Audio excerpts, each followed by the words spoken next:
আবার আপনার এমনি যদি খালি মুখে চাবান তাও খাইতে পারবেন, ঘি মধু করে এমনি খাইতে পারবেন, কুড়িয়ে দিল। আছি এখন রাজশাহী সিএনবির মোড়ে।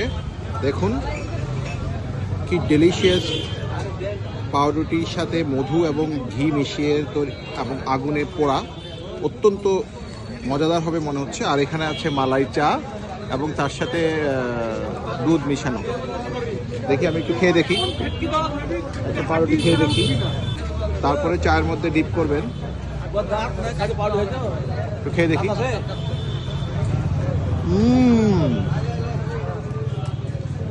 খুবই মজা, অসাধারণ। একটু চায় চুমুক দিয়ে দেখতে পারি আমরা। এবার আপনি খালি খালিও খেতে পারেন, খালিও খেতে পারেন, কারণ এখানে মধু এবং ঘিয়ের একটা সংমিশ্রণ আছে যেটা এটার স্বাদটাকে আরো দ্বিগুণ করে তুলেছে।